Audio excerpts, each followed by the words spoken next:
लेकिन Chandrashekhar Azad CBI income tax से नहीं रुक पाता। एक उद्योगपति को नुकसान हो जाता, पूरी सरकार पड़ जाती है यहाँ की।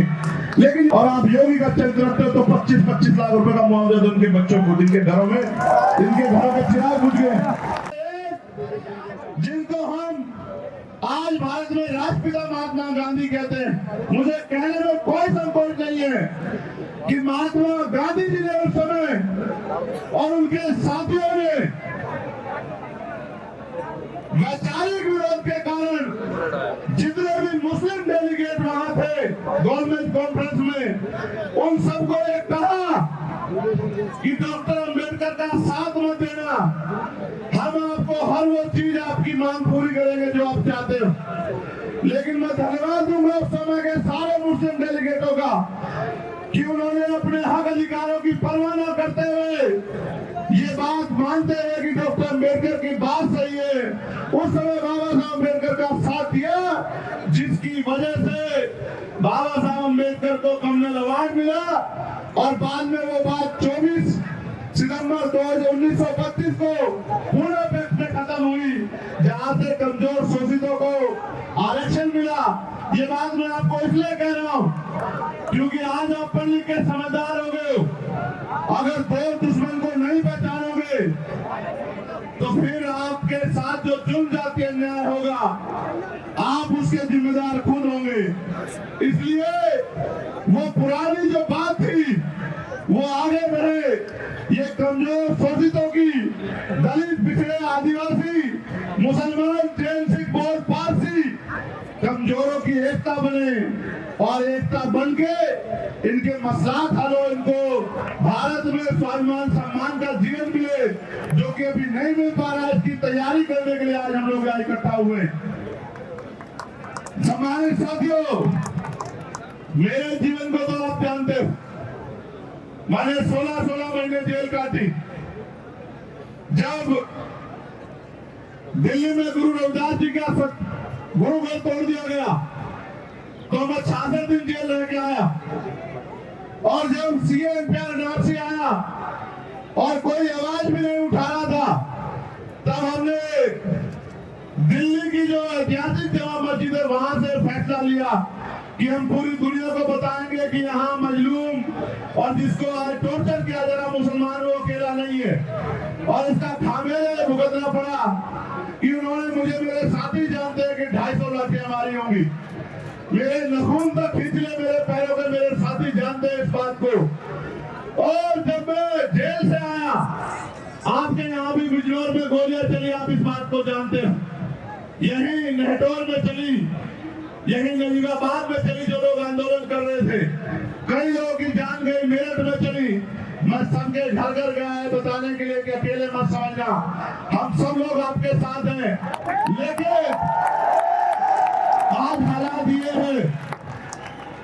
हालात ये हैं कि बाकी नेता तो सीबीआई इनकम टैक्स से रुक जाते हैं, लेकिन Chandrashekhar Azad CBI income tax से नहीं रुक पाता।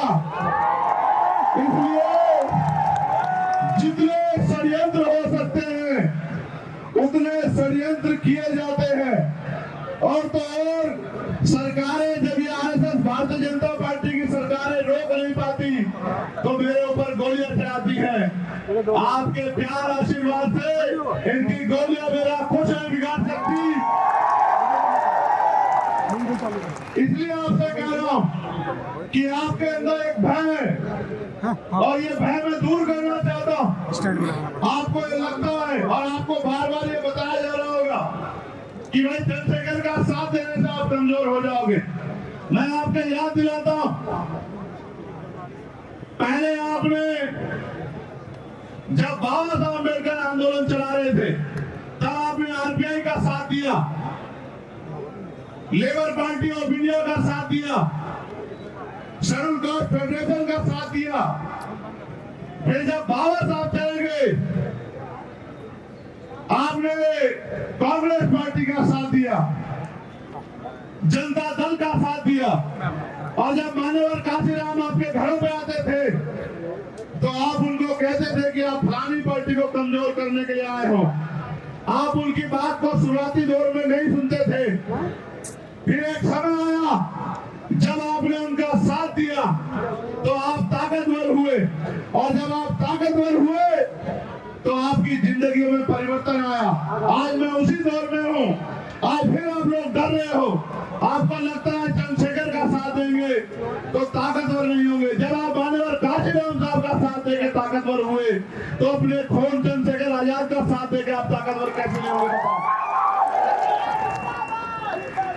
मैं बात आपको इसलिए कह रहा हूँ, ये लड़ाई विचारधारा की है, व्यक्ति से नहीं है, जाति से नहीं है, धर्म से नहीं है। ये लड़ाई विचारधारा की लड़ाई है।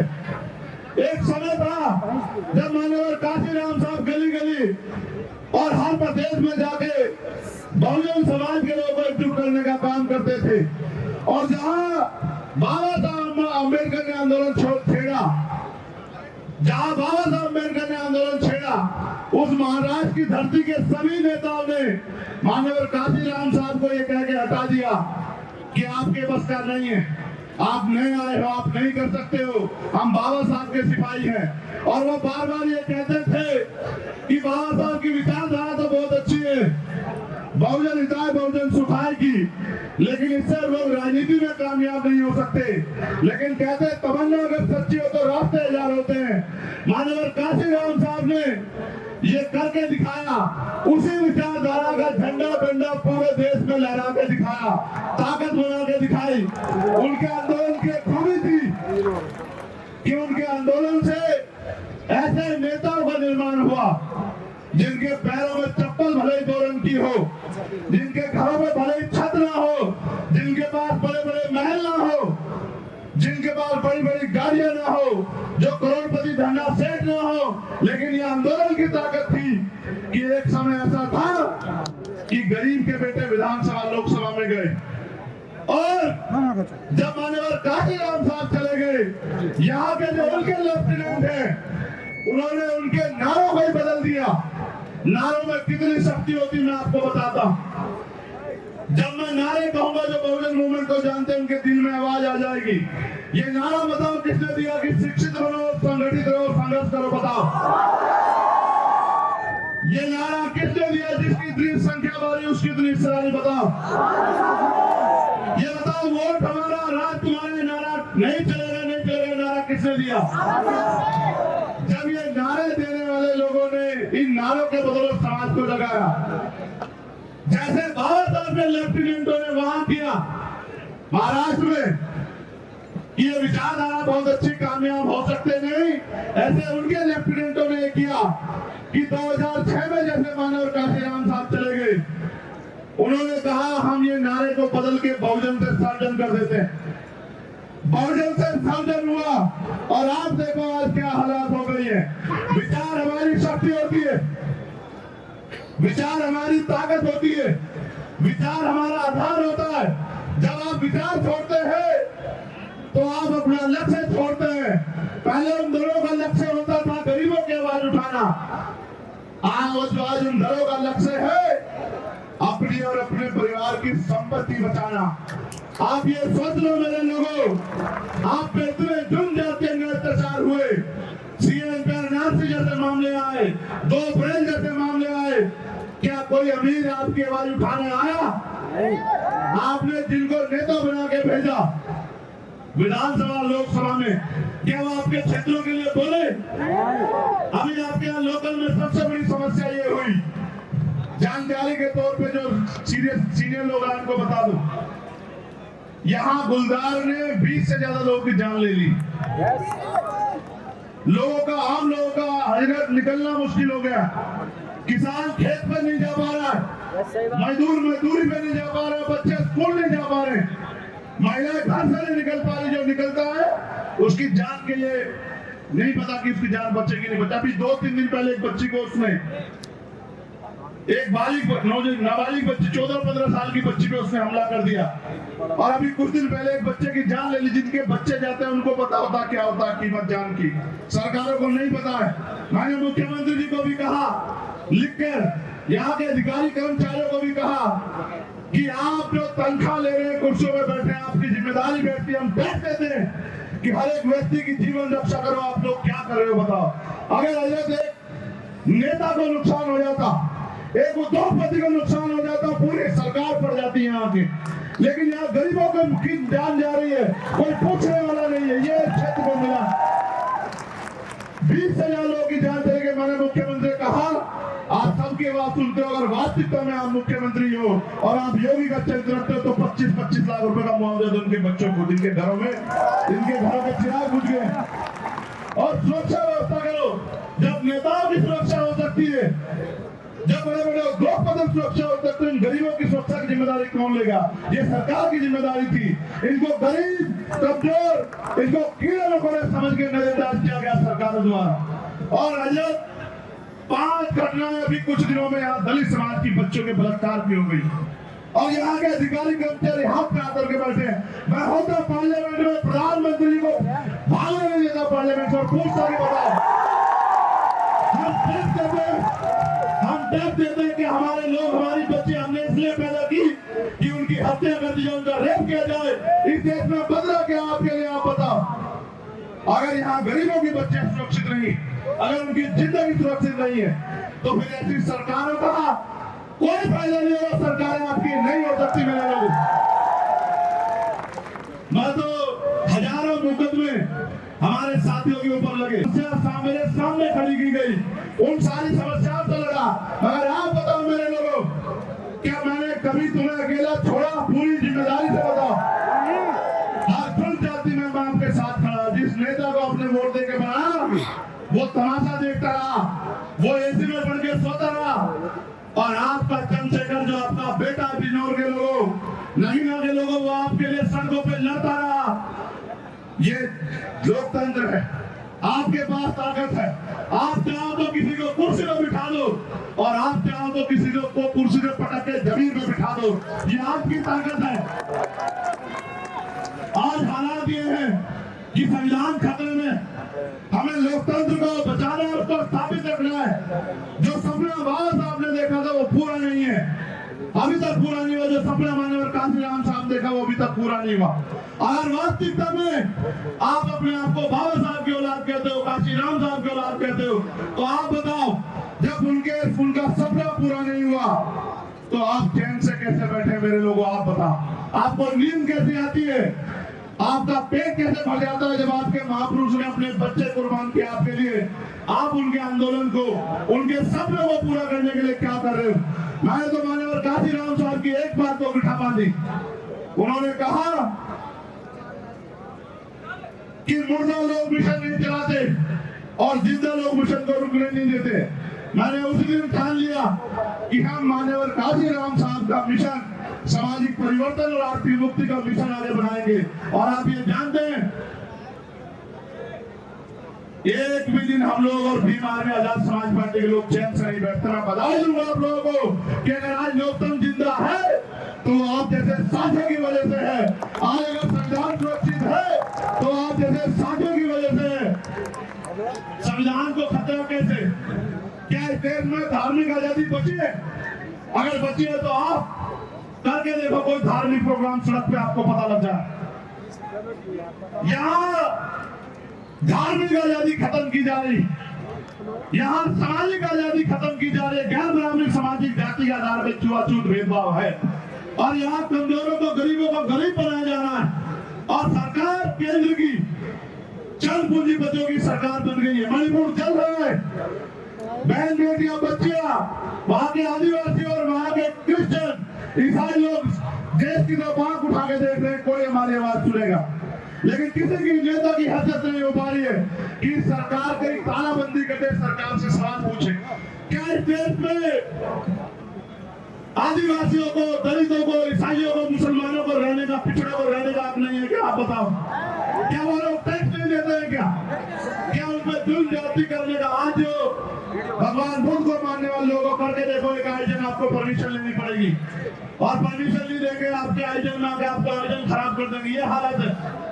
इसलिए आपसे कहना, न्याय जन्म से अधिकार है, न्याय मिलकर आपको आंदोलन करने पड़ते हैं। सारी सरकारी संस्थाओं को बेचा जा रहा है, निजीकरण हो रहा है, आपकी नौकरियां खत्म कर दी, पेपर लीक हो रहे हैं, लूटपाट मची है। गरीबों की जमीन पे भाजपा के लोग हाथ बनाए बैठे हैं, कैसे मौका मिले आपकी जमीन छीने?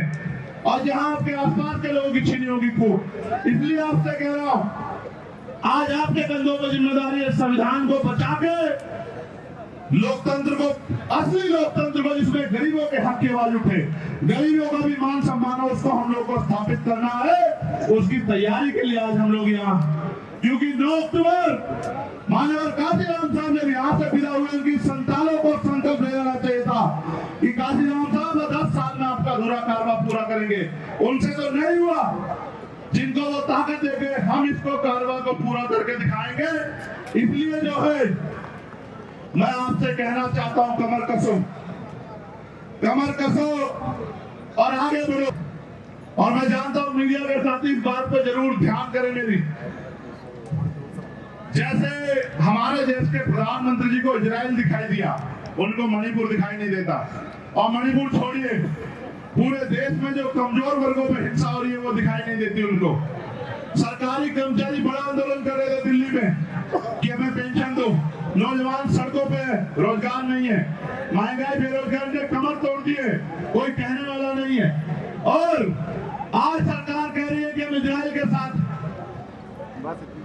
आप ये जानते हो, अगर आपने इतिहास पढ़ा, और मेरा जमीन इस बात की गवाही देता है कि हमें हमेशा कमजोरों के साथ खड़ा होना चाहिए, अपने हक की लड़ाई लड़ने वालों के साथ खड़ा होना चाहिए।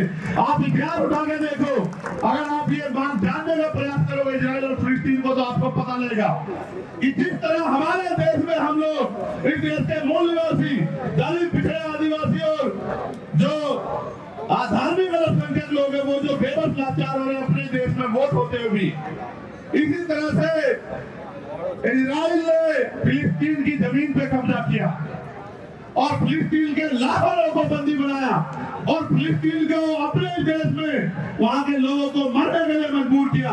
मैं हिंसा का समर्थन नहीं करता, मगर आप ये बताओ, अगर वहां फिलिस्तीन की लड़ाई गलत है तो देश में जो आजादी की लड़ाई लड़ी अंग्रेजों के खिलाफ, वो कहां सही है आप बताओ। यहां भी तो शहीद आलम सरदार भगत सिंह ने अपने प्राणों के बलिदान दिए, उनकी यूनिट ने प्राणों के बलिदान दिए अपनी मातृभूमि की रक्षा के लिए, उसको आजादी के लिए अंग्रेजों से। अगर आज उस बात को वो लोग गंभीरता से आगे बढ़ा रहे हैं, तो मैं क्यों कहूँ इजराइल के साथ। मैं हर एक कमजोर के साथ हूँ और मैं फिलिस्तीन के साथ हूँ, मैं गारंटी से कहता हूँ। क्योंकि अगर किसी का हक छिनेगा वो चुप नहीं बैठेगा, सरकार को जवाब देना पड़ेगा कि सरकार अपने निजी स्वार्थों के चक्कर में विदेश पॉलिसी खराब ना करे। आप अटल जी का बयान सुनना, अटल जी फिलिस्तीन के साथ थे, नेहरू जी फिलिस्तीन के साथ थे, इंदिरा गांधी फिलिस्तीन के साथ थी, और आज की सरकार इजराइल से वो उनकी जांच एजेंसी है जिससे हमारे नेताओं के अकाउंट खंगलवाने हैं, उनके फोनों में क्या है ये दिखवाना है, उनकी इंक्वायरी करवानी है, अपने निजी संबंधों को बचाए रखने के लिए अपने देश की फॉरेन पॉलिसी खराब कर रहे हो। चाइना का मुकाबला करोगे तुम में दम है प्रधानमंत्री जी, हम आपके साथ खड़े। चलो चाइना की तरफ आगे बढ़ो, चलो पूछो, हम देखेंगे आप में कितना दम है। आपसे पहले गोली हम खाएंगे, ये देश हमारा है, इस मुल्क के लिए शहादत हम सहेंगे। लेकिन अगर आप देश से गद्दारी करोगे तो ये होने नहीं देंगे, इस बात को याद रखना। पूरी आज समाज पार्टी शोषितों, वंचितों, मजलूमों के साथ खड़ी है। और आप इतिहास जानते हैं, कोई ऐसा मसला नहीं, चाहे पहलवानों का मसला, चाहे किसानों का मसला हो, चाहे सीएम पे एनआरसी का मसला हो, कोई ऐसा मसला नहीं जिसमें हमने कमजोरों का साथ नहीं दिया। मैं आखिरी बात आपसे कह रहा हूँ, उत्तर प्रदेश के लोगों, आपने काशीराम साहब को मान्यवर काशीराम बनाया, आपने उनको इतनी ताकत दी कि वो जिस चाहे सत्ता को बना देते, जिस चाहे सत्ता को हटा देते। आपके पास ताकत है, आप चाहो तो अपनी ताकत दोबारा से आजाद समाज पार्टी के रूप में खड़ी कर सकते हो। आप अपने आप को कमजोर मत समझो, आप इन नेताओं का गुलाम मत समझो। जो नेता आपकी तरफ नहीं देखते उनको अपना रहबर मत समझो। आप हालात देख लो क्या है। नेताओं की जिम्मेदारी है आपकी लड़ाई लड़े, लेकिन लड़ाई लड़ने के बजाय वो आपको कमजोर करना चाहते हैं। फैसला आपको लेना है। मैं तो आपका बेटा बिजनौर के लोगों, आपने मैं नहीं आज जिला पंचायत में आपने 8-9 जिला पंचायत जिता के मेरे भाइयों को इज्जत दी, तमाम हमारे नेता यहाँ खड़े जिनको आपने इज्जत दी, आपने मुझे इज्जत और सम्मान दिया। मेरी जिम्मेदारी बनती है कि आपकी लड़ाई लड़ूं। याद रखना, अगर आने वाले कल में आपने मुझे ताकत दी तो बिजनौर के लोगों को किसी की तरफ हाथ फैला के नहीं देखना पड़ेगा, मेरा वचन है, याद रखना।